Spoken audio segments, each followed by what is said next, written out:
Hi, കുറേ നാളിന് ശേഷം നമ്മൾ ഫേസ് ടു ഫേസ് കാണുകയാണല്ലേ. എല്ലാവർക്കും സുഖമാണെന്ന് കരുതുന്നു. എന്തൊക്കെയുണ്ട് വിശേഷം? ഞാനിപ്പോൾ ഇന്ന് വന്നിരിക്കുന്നത് ബ്രാഹ്മിൺസിൻ്റെ ഫുഡ് പ്രോഡക്റ്റിൻ്റെ ലോക്ക്ഡൗൺ കാലത്ത് ഒരു കോമ്പറ്റീഷൻ ഉണ്ടായിരുന്നു. എനിക്കതിൽ സമ്മാനം കിട്ടിയിട്ടുണ്ടായിരുന്നു. അതാണിത്. Lockdown recipe, Brahmins lockdown recipe എന്ന് പറഞ്ഞൊരു കോൺടെസ്റ്റ് ആയിരുന്നു. അതിൽ കിട്ടിയ സമ്മാനമാണിത്. അപ്പം ഇന്ന് ഞാൻ വന്നിരിക്കുന്നത് എനിക്ക് കിട്ടിയ സമ്മാനത്തിൻ്റെ പുട്ടുപൊടി ആണിത്. ബ്രാഹ്മിൺസിൻ്റെ പുട്ടുപൊടി. ഇതുകൊണ്ട് നമ്മളൊരു വെറൈറ്റി പുട്ടാണ് ഉണ്ടാക്കാൻ പോകുന്നത്. അതെന്താണെന്നല്ലേ, നവരത്ന പുട്ട്. അതെങ്ങനെയാണ് ഉണ്ടാക്കുന്നത് നമുക്ക് നോക്കിയാലോ. അപ്പം നമുക്ക് പുട്ടിൻ ഉണ്ടാക്കാൻ തുടങ്ങാം. അതിനാദ്യം വേണ്ടത് നവരത്ന പുട്ടാണ് ഉണ്ടാക്കാൻ പോകുന്നത്. അതിന് വേണ്ട ചേരുവകൾ എന്താണെന്ന് ആദ്യം നമുക്ക് നോക്കാം. നമ്മൾ എന്തൊക്കെ ഐറ്റം എടുത്തിട്ടുണ്ടെന്ന് ആദ്യം ഞാൻ കാണിക്കാം. ഇത് കുറച്ച് ഡ്രൈ ഫ്രൂട്ട്സാണ് എടുത്തിരിക്കുന്നത്. ഇത് നമ്മളെ കിസ്മിസാണ്. ഇത് പൈനാപ്പിൾ, ഡ്രൈ പൈനാപ്പിളാണ് കട്ട് ചെയ്ത് വെച്ചിരിക്കുന്നത്. ഇത് ടൂട്ടി ഫ്രൂട്ടിയാണ്. ഇത് ബദാമാണ്. കശുവണ്ടി, അണ്ടിപ്പരിപ്പാണ്. അത് ചെറുതായിട്ട് മുറിച്ച് വെച്ചിരിക്കുന്നത്. ഇത് ഡ്രൈ ഫ്രൂട്ട്സും 2 ടൈപ്പ് നട്ട്സുമാണ് എടുത്തിരിക്കുന്നത്. പിന്നെ ഫ്രഷ് ഫ്രൂട്ടാണ് ഞാൻ എടുത്തിരിക്കുന്നത്. ഇത് പോംഗ്രനേറ്റാണ്. മാതളത്തിൻ്റെ അല്ലിയാണ് കുറച്ചെടുത്തിരിക്കുന്നത്. ഇത് മാമ്പഴമാണ്. ഒരുപാട് അങ്ങ് പഴുത്തൊലയാത്ത മാമ്പഴം എടുക്കുക. അതേപോലെ തന്നെ ഇത് നേന്ത്രപ്പഴമാണ്. അതും പഴുത്തൊലഞ്ഞു പോകണ്ട, ഇച്ചിരി കട്ടിയുള്ളത്, അതായത് പഴുത്ത് തുടങ്ങി എടുത്തു കഴിഞ്ഞാൽ വളരെ നന്നായിരിക്കും. ഒരുപാടങ്ങ് പഴുത്തൊലഞ്ഞു പോയാൽ നമ്മൾ വേവിക്കും. ഇതെല്ലാം ഇട്ടിട്ട് നമ്മൾ പുട്ട് വേവിക്കുന്ന സമയത്ത് അതങ്ങ് ഒരുമാതിരിയായിപ്പോവും. അതുകൊണ്ട് നമ്മൾ ഒന്ന് പഴുപ്പ് കുറഞ്ഞത്, പഴുത്ത് വരുന്ന ടൈപ്പ് എടുത്താൽ മതി. അതൊരു ശകലം, എല്ലാം ഇങ്ങനെ കുറച്ചാണ് എടുത്തിട്ടുള്ളത്. കാരണം ഇത്രയും ഐറ്റംസ് ഉള്ളതുകൊണ്ട് വളരെ കുറച്ച്. ഒരു ചെറിയ പീസ് പഴം, ഒരു ചെറിയ പീസ് മാമ്പഴം അരിഞ്ഞ് വെച്ചിരിക്കുന്നു. ഇത് ആപ്പിൾ ഒരു ഭാഗം, ഒരു ആപ്പിളിൻ്റെ ഒരു ഭാഗമാണ് ചെറുതായിട്ട് പീസായിട്ട് അരിഞ്ഞ് വെച്ചിരിക്കുന്നത്. അപ്പം 9 ഐറ്റം ഉണ്ട്. അതാണ് നവരത്ന എന്ന് ഞാൻ പേരിട്ടിരിക്കുന്നത്. നവരത്ന പുട്ടാണ്. പിന്നെ വേണ്ടത് ആസ് യൂഷ്വൽ തേങ്ങ വേണം. ഇത് പുട്ടുപൊടി, 1 കപ്പ് പുട്ടുപൊടിയാണ് ഞാൻ എടുത്തിരിക്കുന്നത്. ഉപ്പ് വേണം, വെള്ളം വേണം. ഓക്കെ, ഇനി എങ്ങനെയാണത് നമുക്ക് റെഡിയാക്കുന്നത് നോക്കാം.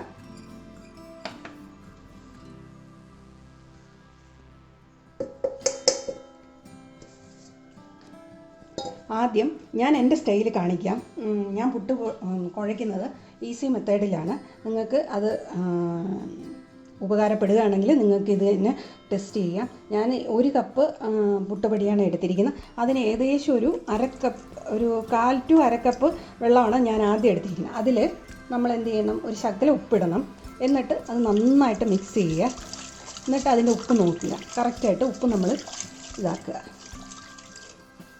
എന്നിട്ട് ഈ 1 കപ്പ് പുട്ടുപൊടി അതിലേക്ക് നമ്മളിടുക. എന്നിട്ട് കുഴയ്ക്കുക.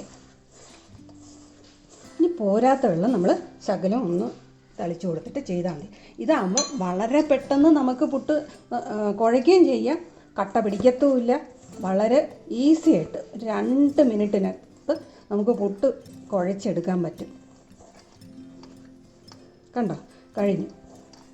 ഇത്രയേ ഉള്ളൂ. മറ്റേത് നമ്മൾ എത്ര സമയം എടുക്കും, നമ്മൾ പുട്ട് ഇച്ചിരി വെള്ളം തളിച്ച് അങ്ങനെയല്ലേ നമ്മൾ പുട്ടിന് കുഴക്കണം. ഇത് വളരെ ഈസി മെത്തേഡാണ്.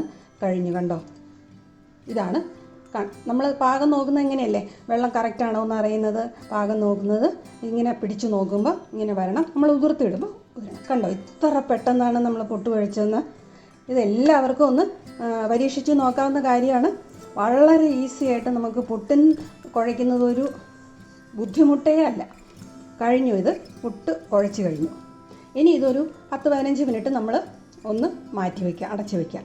ഇതൊന്ന് ആയതിന് ശേഷം മിക്സിയിൽ ഒന്ന് നമ്മൾ കറക്കി എടുക്കുകയാണെങ്കിൽ വളരെ സോഫ്റ്റായ പുട്ട് തന്നെ നമുക്ക് വൈകുന്നേരം വരെ, രാവിലെ ഉണ്ടാക്കിയിട്ട് വൈകുന്നേരം വരെ നമ്മൾ വെച്ചിരുന്നാലും വളരെ സോഫ്റ്റായ പുട്ട് തന്നെ നമുക്ക് കിട്ടും. അപ്പോൾ ഇപ്പം നോക്കൂ, ഇത് നമുക്കങ്ങ് അടച്ച് വയ്ക്കാം. അത് കഴിഞ്ഞിട്ട് ഒരു 15-20 മിനിറ്റ് കഴിഞ്ഞതിന് ശേഷം നമുക്കിതെടുത്തിട്ട് പുട്ടുണ്ടാക്കാം. ഇതിപ്പോൾ ഒരു 20 മിനിറ്റ് ആയിട്ടുണ്ട്. ഇതൊന്നും നമുക്ക് മിക്സിയിലൊന്ന് ഇട്ടിട്ട് ഒന്ന് കറക്കി കൊണ്ടുവരാം.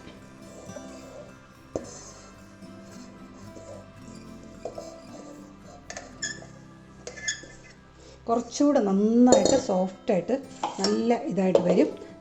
നമുക്കൊന്ന് അടിച്ചിട്ട് അടിച്ചു കൊണ്ടുവന്നിട്ടുണ്ട്. ഇത് ജസ്റ്റ് ഒരു 10 തൊട്ട് 20 സെക്കൻഡ് ഞാനൊന്ന് ഇതാക്കിയിട്ടുള്ളൂ. അത്രയും മതി, ധാരാളം. ഇതെല്ലാം ഒന്ന് യോജിച്ച് വരാനാണ്. ആയി. ഇനി ഇത് ഇതിലേക്ക് നമുക്ക് ഈ പറയുന്ന എല്ലാ സാധനങ്ങളും ഒക്കെ ഒന്ന് ഇട്ടിട്ട് ഒന്ന് മിക്സ് ചെയ്യാം. ആദ്യം ഫ്രൂട്ട്സൊക്കെ ഒന്ന് ഇട്ടു. കിസ്മിസ്, പൈനാപ്പിൾ, ടൂട്ടി ഫ്രൂട്ടി, നട്ട്സ് ഇട്ട് ഇനി ഇത് നല്ലപോലെ ഒന്ന് മിക്സ് ചെയ്യാം നമുക്ക്. കണ്ടോ, ഇപ്പം തന്നെ എന്ത് കളർഫുള്ളായിരിക്കണം നോക്കൂ. കാണാൻ എന്തൊരു ഭംഗിയാണ്. കഴിക്കാനും അതേപോലെ ടേസ്റ്റാണ്. ഇതിനകത്ത് എല്ലാ ഫ്രൂട്ട്സും നട്ട്സും ഫ്രഷും ഡ്രൈ ഫ്രൂട്ട്സും ഒക്കെ ഉള്ളതുകൊണ്ട് ഇത് കഴിക്കാനും നല്ല ടേസ്റ്റാണ്. പ്രത്യേകിച്ച് കറിയുടെ ഒരാവശ്യവും ഇല്ല. ഇനി ഇത് നമുക്ക് പുട്ടുകുറ്റിയിലേക്ക് നമുക്ക് കുറേശ്ശെ ഇട്ട് കൊടുത്തിട്ട് നമുക്ക് ആവിയിൽ വേവിച്ചെടുക്കാം. പുട്ടുകുറ്റിയിലേക്ക് നിറക്കാം. ആദ്യം കുറച്ച് തേങ്ങ, സാധാരണ പുട്ട് പോലെ തന്നെ കുറച്ച് തേങ്ങ നമുക്ക് ഇട്ട് കൊടുക്കാം.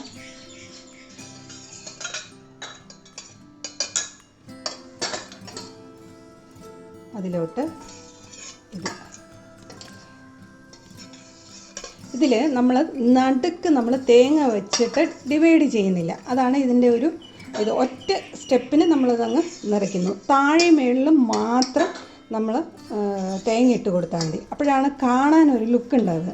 നമ്മൾ സാധാരണ പീസായിട്ടല്ലേ കുറച്ചിട്ട് പിന്നെ നടുക്ക് തേങ്ങ ഇടും, പിന്നെ നമ്മൾ മാവ് ഇട്ട് കൊടുക്കും, അങ്ങനെയല്ലേ. ഇതിപ്പോൾ ഞാൻ താഴെ മേളിലും മാത്രമേ തേങ്ങ ഇട്ട് കൊടുക്കുന്നുള്ളൂ.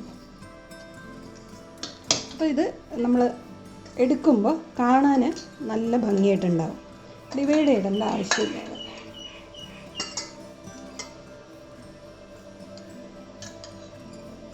ഇത്രയേ ഉള്ളൂ. അതുപോലെ തന്നെ നമുക്ക്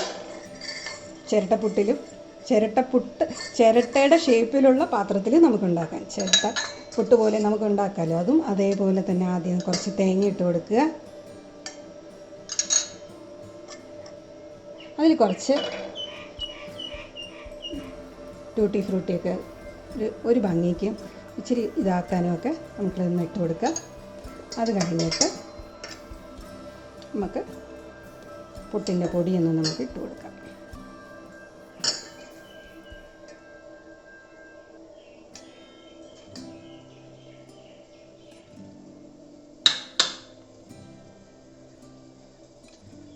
ഇതിൻ്റെ മേളിൽ കുറച്ച് തേങ്ങ നമുക്ക് ഇട്ട് കൊടുക്കാം.